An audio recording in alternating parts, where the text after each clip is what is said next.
जो इंडिपेंडेंस के पहले लद्दाख में ही था। इनकी डिमांड ये है कि इनके टेरिटरी में जब इन्हें स्टेटहुड कन्फर करी जाए, इनकी डिमांड एक तो कि इन्हें स्टेटहुड मिले।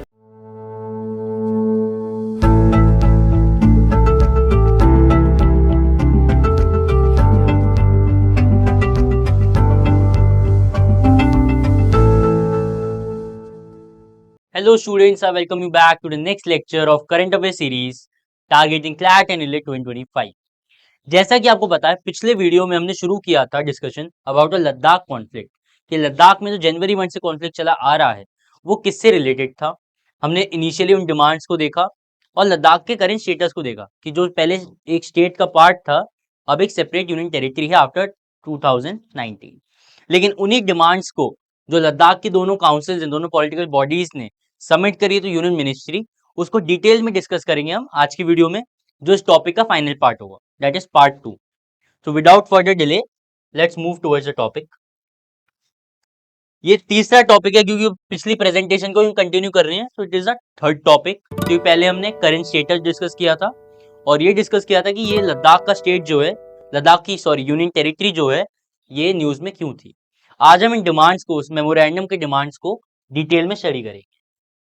इन a fresh memorandum submitted to the union home ministry this month, the LAH, दो पॉलिटिकल बॉडीज हमने डिस्कस करी थी, एक कारगिल डेमोक्रेटिक अलायंस और एक Leh, have given details of the reasons for seeking statehood in special status. मैंने बताया था जो मेजर डिमांड्स हैं, वो मेजर डिमांड्स पूरे मेमोरेंडम में से क्या हैं। पहला कि कंप्लीट स्टेटहुड दी जाए to the union territory of Ladakh, and second special status under 6th schedule. जैसे मैंने बताया था 6th शेड्यूल के अंडर बहुत सारे नॉर्थ ईस्टर्न स्टेट्स को एक स्पेशल स्टेटस दिया है जिसके द्वारा वो अपने कुछ एडमिनिस्ट्रेटिव यूनिट्स, काउंसिल्स को एस्टैब्लिश कर सकते हैं, एस्टैब्लिश किए गए हैं इस शेड्यूल में इंक्लूजन से, जिसमें उनकी थोड़ी ऑटोनॉमी मिलती है इन judicial decisions, executive decisions and legislative decisions. Same demand है लद्दाख की कि उन्हें स्टेटहुड या तो ये स्पेशल स्टेटस दिया जाए। और इन डिमांड्स में एक और सब डिमांड क्या है, including extending the territorial control of Ladakh up to Gilgit Baltistan in Pakistan occupied Kashmir. मतलब POK में जो है गिलगिट बाल्टिस्तान का एरिया जो इंडिपेंडेंस के पहले लद्दाख में ही था, इनकी डिमांड ये है कि इनके टेरिटरी में जब इन्हें स्टेटहुड कन्फर करी जाए, इनकी डिमांड एक तो कि इन्हें स्टेटहुड मिले, और अब जब भी इन्हें स्टेटहुड मिले तो इस टेरिटरी को भी लद्दाख की टेरिटरी में इंक्लूड किया जाए, ये भी इनका डिमांड है। It also demanded the reservation of seats for Gilgit Baltistan once a legislature is granted to the region. मतलब जब एक सेपरेट लेजिस्लेटिव असेंबली बना दी जाए तो इस एरिया को भी रिप्रेजेंटेशन है, इनको रिजर्वेशन दिया जाए। Region also demands a full fledged legislature. ये तो ऑब्वियस सी बात है, अगर आप स्टेटहुड को क्लेम कर रहे हैं, अगर आपको स्टेटहुड कन्फर करी जाएगी तो ऑब्वियसली आपको एक फुल फ्लेजेड लेजिस्लेचर मिलेगा जिसमें आप अपने स्टेट के लिए लॉज पास कर सकते हैं, लाइक एनी अदर स्टेट। आगे चलते हैं। The memorandum also highlighted the Ladakh's ecologically fragile and sensitive areas। जैसे लद्दाख की जो टेरेन है वो काफी सेंसिटिव है, वहां पे कुछ एरियाज है जो काफी रिस्क प्रोन है। सो उन टेरिटरीज को बेटर करने के लिए उस एनवायरमेंट से रिलेटेड भी उस मेमोरेंडम में क्लेम्स हैं। Ladakh also demands exclusive rights over recruitment. Recruitment जैसे मतलब जो भी सिविल सर्विसेज है या जो भी गवर्नमेंट बॉडीज हैं उसमें जो भी एम्प्लॉयज हैं उसके रिक्रूटमेंट का जो हक प्रेजेंटली, क्योंकि वो यूनियन टेरिटरी है तो लेफ्टिनेंट गवर्नर पे है, वो चाहते हैं कि वो कंप्लीट जो राइट्स हैं उन्हें रिक्रूटमेंट के, उन्हें एज अ स्टेट जब एस्टैब्लिश हो उन्हें दिए जाए। It has put forth a proposal to the centre to head the Ladakh public service commission. ये इंपॉर्टेंट है। जैसे कि सेंट्रल लेवल पे पब्लिक सर्वेंट्स कैसे रिक्रूट किए जाते हैं, एक बॉडी है UPSC, union public service commission, जो एग्जाम कंडक्ट कराती है जिससे सिविल सर्वेंट्स को रिक्रूट किया जाता है। सिमिलरली आपने PCS के एग्जाम सुना होगा, स्टेट पब्लिक सर्विस कमीशन। ये क्या करती है, ये एक ऐसी बॉडी है जो हर स्टेट में उनके गवर्नमेंट और सिविल सर्वेंट्स को रिक्रूट करती है। तो इनका भी डिमांड है कि इन्हें एज अदर स्टेट्स इन्हें Ladakh public service commission establish की जाए, ताकि ये गेजेटेड जॉब्स के लिए, गवर्नमेंट जॉब्स के लिए, जो हाई लेवल गवर्नमेंट जॉब्स हैं वो ये रिक्रूट कर पाए। It also demands that a Twin Hill Council should have the power to recruit lower rung staff for the region। अब ट्विन हिल काउंसिल्स क्या है, अगर आप लोगों को पिछला वीडियो याद होगा उसमें हमने दो इंपॉर्टेंट काउंसिल्स को पढ़ा था जो इस स्टेट को रन करती हैं, इस यूनियन टेरिटरी को रन करती हैं। दैट व एक काउंसिल थी in the state of in the district of Leh, and the second council was in the second district of Kargil.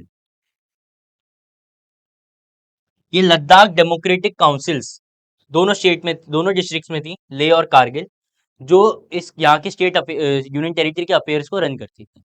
सो क्या डिमांड थी?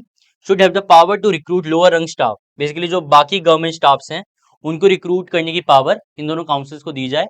मोर और लेस इन काउंसिल्स को ज्यादा ऑटोनॉमी दी जाए कि अपने डिसीजन ले सकते हैं, क्योंकि प्रेजेंटली ये सिर्फ जैसे लोकल टैक्सेस को कलेक्ट करना,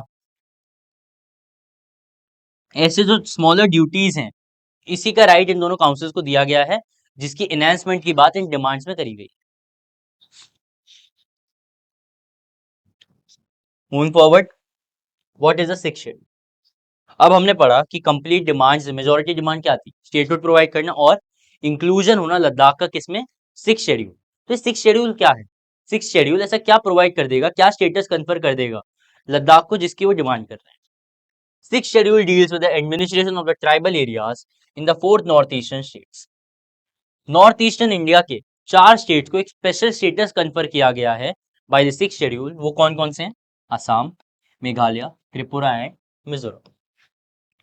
The provisions of the sixth schedule are provided under Article 244 Clause 2. ये important है कि सिक्स शेड्यूल के प्रोविजंस कौन कौन से कॉन्स्टिट्यूशन के आर्टिकल्स में हैं। That is article 242 clause 2 and article 275 clause 1। The schedule provides for the formation of autonomous administrative divisions.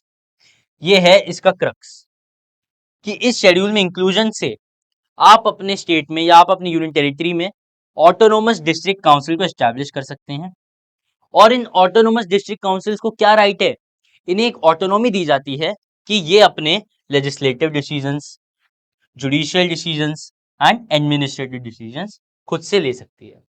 जैसे मैंने अभी बताया कि लद्दाख में प्रेजेंटली जो दो काउंसिल्स हैं उनको इतनी ऑटोनॉमी नहीं है, उनको इतनी पावर नहीं है कि अपने लेजिस्लेटिव डिसीजन, अपने लॉ बना सके, अपना एग्जीक्यूशन कर सके अपने लॉज का।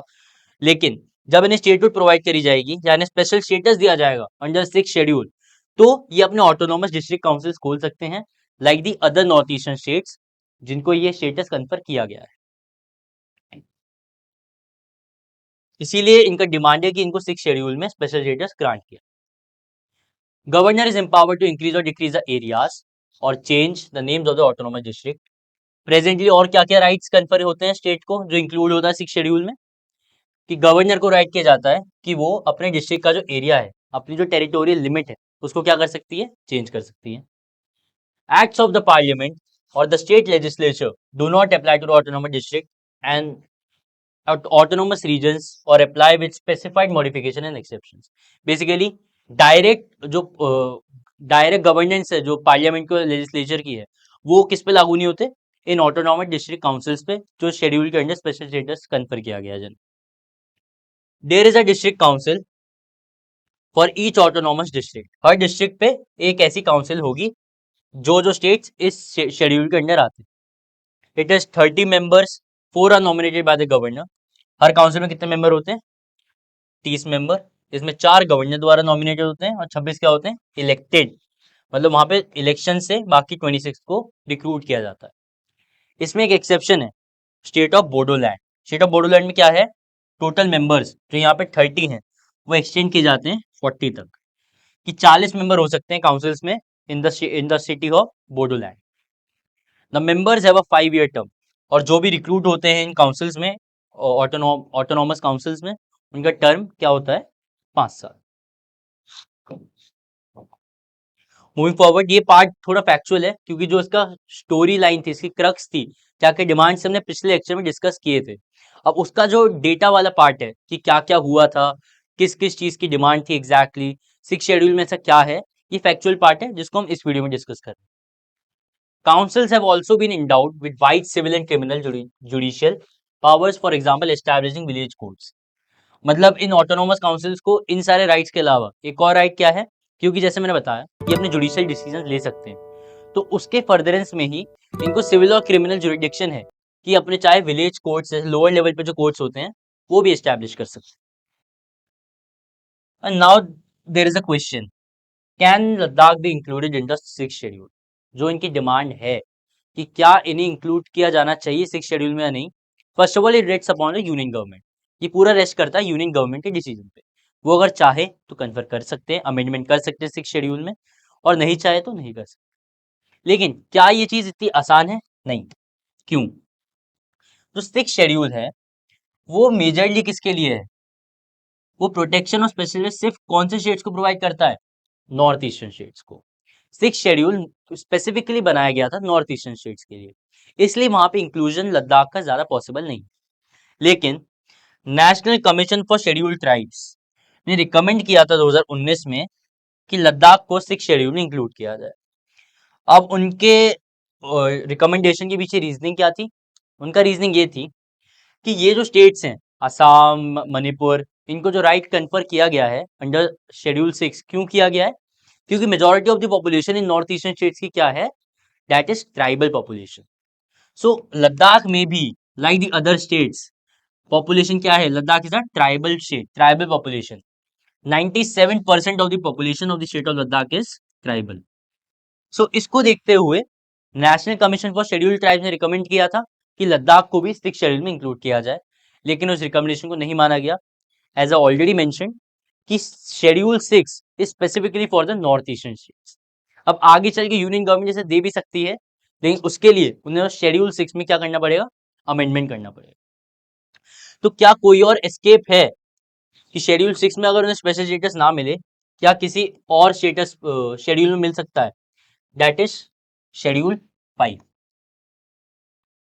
शेड्यूल फाइव भी ट्राइबल पॉपुलेशन वाले स्टेट को या ट्राइबल एरियाज को स्पेशल स्टेटस कन्फर करता है। तो लद्दाख के लिए इजी है शेड्यूल फाइव में स्टेटस लेना, ना कि शेड्यूल सिक्स। लेकिन शेड्यूल फाइव में जो ऑटोनोमस काउंसिल्स हैं वो एस्टैब्लिश करने का राइट नहीं मिलता। आज की वीडियो में इतना ही। आई होप सो लद्दाख का जो पूरा कॉन्फ्लिक्ट है, जो प्रोटेस्ट चल रहे थे, उसको लेके आपको क्लैरिटी आई होगी, कि आपको समझ में आया होगा एग्जैक्टली मैटर क्या था। नेक्स्ट वीडियो हम लेके आएंगे जनवरी मंथ का एक और टॉपिक, कि कुछ और इंपॉर्टेंट टॉपिक्स बचे जनवरी मंथ के जो हम लोग डिस्कस करेंगे। Then we will move to the next month. Thank you. Regular updates के लिए आप सब्सक्राइब करिए प्लीज हमारा YouTube channel, and for doubt and queries redressal आप ज्वाइन कर सकते हैं हमारा टेलीग्राम चैनल। Thank you.